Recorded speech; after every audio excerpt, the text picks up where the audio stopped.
Okay, yolk time. Am I allowed to use the word perfect? It's perfect.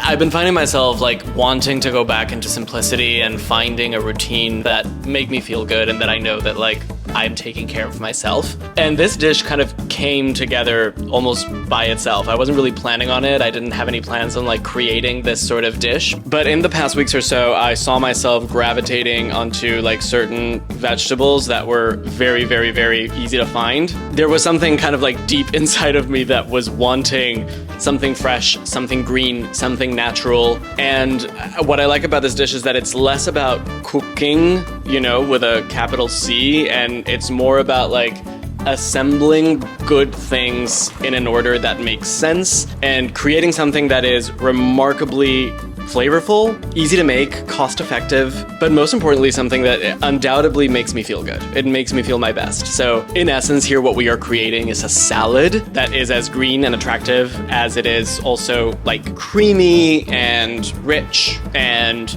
really packed with really, really good flavors. That salad is something that you can call it like the base of what we're doing here. And what we're gonna do is we're gonna make enough so that we keep in the fridge, enough for leftovers, enough for, you know, multiple servings. Once we have that salad and once we have that base, the beauty of it is that you can then plate it, present it, construct it in many different ways. I truly think that the key to happiness when it comes to constructing dishes for the week is less cooking and more assembling.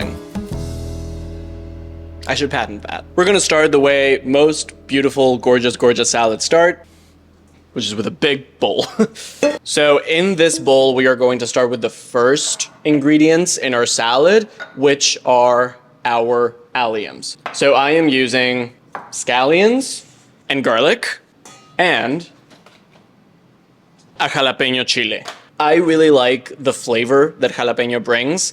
It's less about the spice and more about the flavor. It has this intensely floral, vegetal. It has like the juiciness and the crunchiness of like celery, but it also has a little bit of sweetness and, you know, vegetality and kind of like herbaceousness, kind of like a cucumber. I think jalapenos are an underused vegetal in the kitchen. So the main thing that I'm going to be focusing on here is to finely dice my scallions, my garlic, and my jalapeno, and I'm going to be effectively pickling them. So this is why we do this first, because we want as much time for them to sit in enough acid and salt. That is what is going to almost cook them, almost curate them. The acid is gonna penetrate the alliums and the chile, and it's gonna take the bite off, and we're gonna create a very, very sort of flavorful pickling base for the rest of our salad. I'm sure that at least one person is going to be terrified about the amount of alliums that we're putting, but again, this serves a lot of people. So, and alliums are really good for you. I mean, I don't know if I need to tell anyone out there, but garlic is like the thing. Apparently, the more that you break it down, very finely dice it or puree it or anything like that, that releases very good compounds. Amazing for your health. Like, they're just like magic. It's like antioxidants and an anti-inflammatory and like kill like bugs. That's not the scientific way of saying it, but yeah, it's like a natural antibiotic, basically, I think. Nutritionists in the comments below, please feel free to eviscerate what I'm saying. This is a beautiful mixture. It goes into our bowl and we pickle with the juice of 2 limes. I'm gonna see how juicy my limes are. If they're not very juicy, then I might do more. It is incredible that you gather garlic and onions and chiles and you put lime over them. Voila, you're in Mexico. To make sure that there is enough acid and then these alliums pickle well and they lose their super, super strong punchiness, I'm gonna add just like half a tablespoon maybe of white distilled vinegar. White distilled vinegar is truly one of my must-have ingredients in the kitchen. Like, I use it so often because it provides what I would call like clean acidity. It's acidity without a lot of flavor.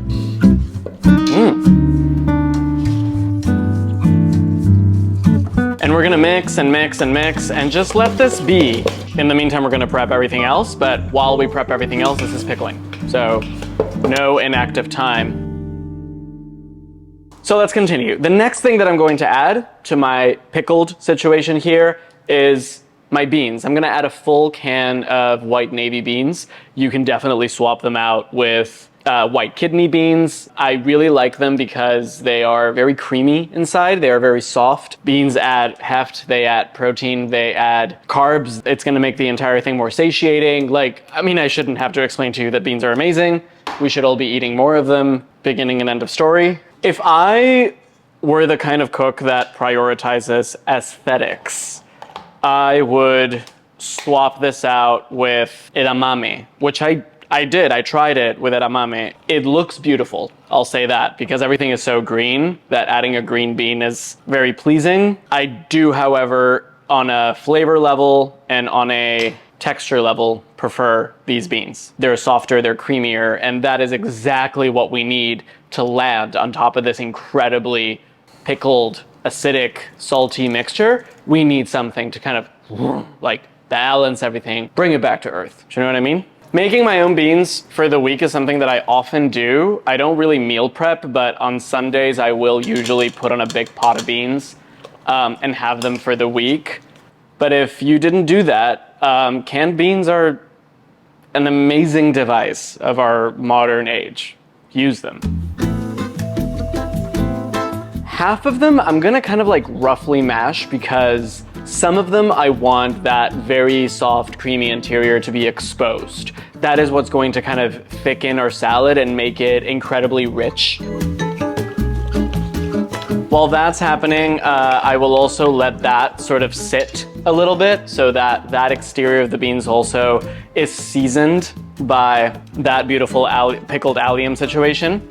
And next we are going to be adding broccoli, a whole head of broccoli. This is like 250 grams. I am going to be roughly chopping this. I do eat the stem, I do eat this part. I just kind of peel it and very, very finely chop it. I think it adds wonderful flavor and crunch. And yes, the core is a little bit more fibrous, so, you know, I recommend you finely chopping it a little bit more, but when did we decide collectively, no, we don't eat the stem? It has a different kind of flavor, but I like it. It's like full of water and it's kind of crunchy. It's great. Also, I learned recently that broccoli, if you finely chop it, again, kind of exposing its insides, and leave it to rest, ideally for like 45 minutes, that it releases most of its or its best nutrients. I can't tell you what they are, but it's true. Isn't that crazy? And you don't have to cook it. You just have to like chop it and wait. And if you're thinking to yourself, who has time to chop broccoli and then wait 45 minutes before you eat them? That's kind of what we're doing here because, you know, the salad's gonna go in the fridge later. So all the broccoli nutrients, we want them all. Okay, great. God, this looks so beautiful. I'm tasting for seasoning because I want to make sure that there is still enough like acid still there to season the entire thing. There is. The lime juice is permeating everything here and it's making everything taste so good. I'm adding a bit more salt. This is where things get a little weird. I'm gonna be adding an entire jar of marinated artichoke hearts. Artichoke hearts are delicious. They add a lot of meatiness. They are packed with flavor because they have been marinated. And believe it or not, they're super nutritious. Like, I never expected that. I don't know why, but they're full of like those beautiful micronutrients, like vitamins that are very important. They are full of fiber. What I'm gonna do, because this is already marinated and I wanna be cost effective here, I'm gonna dump the marinade into my salad here. This is gonna season the salad instead of me adding more ingredients where we don't need them. And I'm gonna just fish out the hearts. I'm gonna roughly chop them and I'm gonna add them to the bowl.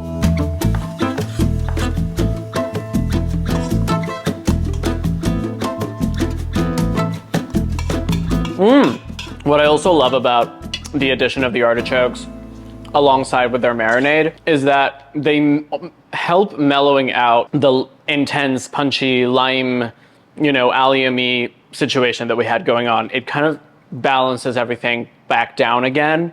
This is the salad that we are going to keep in our fridge because this is the base. This can effectively go into the fridge for 3 days and it'll keep perfectly. Why? Because there's nothing here that is going to wilt. There's nothing here that is going to kind of soften, oxidize. The flavors are not going to change. All of this is going to keep absorbing the flavors and it's going to keep marinating. Actually, the flavors are going to intensify. So keeping this as a base in your fridge is like an investment for the week. And then when you want to eat it, you plate it up with other things. So with that, let's start with our poached egg, shall we? Poached egg. The ever so mythologized, idealized, villainized, sought after, ethereal poached egg. If you've never made a poached egg in your life and you've always wanted to, yes, the tips and tricks that I'm gonna give you, I think make for the most sort of foolproof way. But to be perfectly frank, nothing beats experience. Just make it many times. The reason why is because your stove is different than mine. Your pot is different than mine. The speed at which your stove achieves a boil is different than mine. I have been poaching eggs for 10 years. And every time I poach an egg in a foreign kitchen, I always kind of fuck up because the variables are too many. So get to know your stove, get to know your pot, and get poaching. Filling my pot with water, I would say 3/3 of the way into the stove. It goes on the stove, not into the stove. Meanwhile, I'm gonna prepare my eggs. But what I like to do is to crack my egg in a bowl because it's too stressful to kind of crack and then what do you do with the egg yolk? And then you have to like just prepare yourself. Dump it in a little bowl. Some people strain their egg so that the parts of the white that are less dense fall away, and that does probably make for a more perfect little shaped egg. I've never been one to look for things that look perfect in the kitchen. That is egg white that I want to eat, so I'm not gonna do that. So to my water, I add vinegar and I add salt. The salt is to season the eggs. It's just so that they cook in a beautiful saline environment. And the vinegar, actually what it does is that the acid helps the white cook quicker.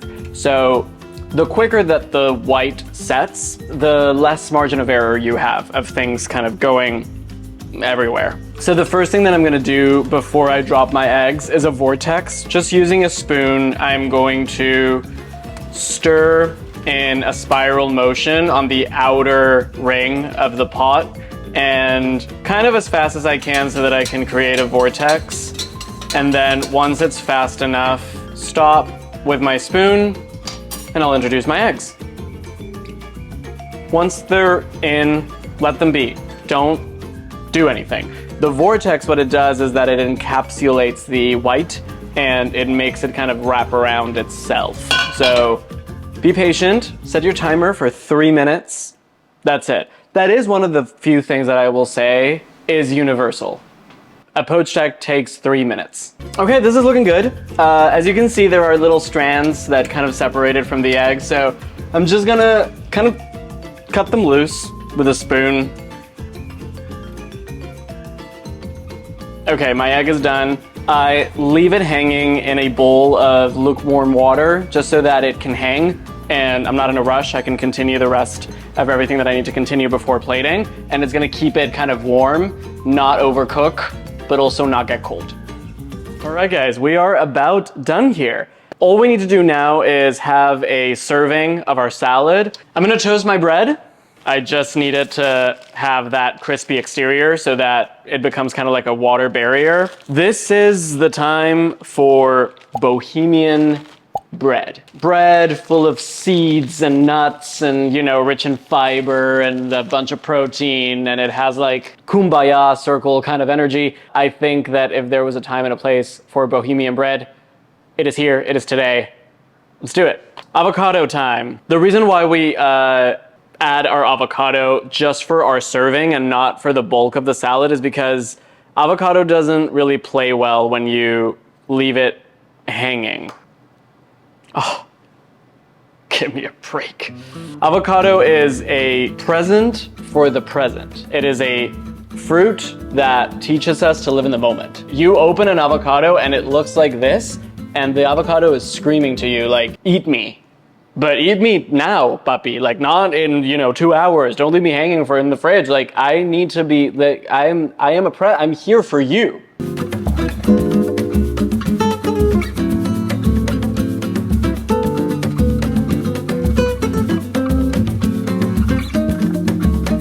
The cilantro, the avocado, a little bit of olive oil, like, it just gives it that final push of flavor.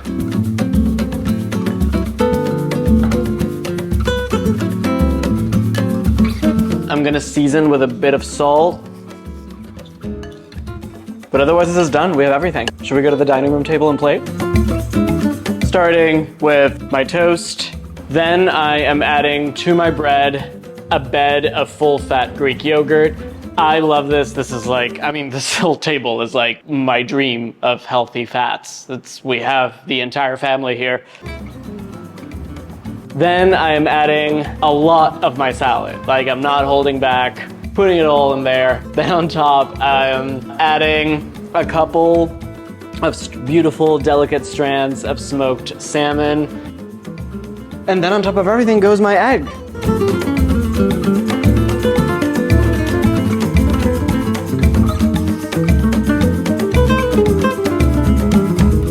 I really love what the yolk and the salmon do to the salad. I love the smokiness and I love the richness and the fattiness from the yolk and how that effectively becomes the natural seasoning or vinaigrette or whatever you want to call it for the salad. If you noticed, we didn't add a vinaigrette here. It's not necessary.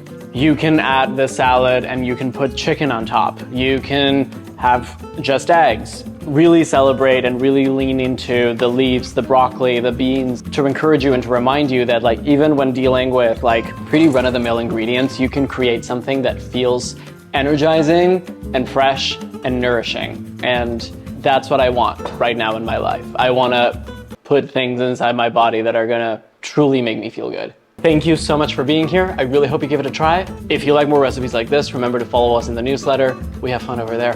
But in the meantime, happy salad day, and I'll see you in the next one. Ciao.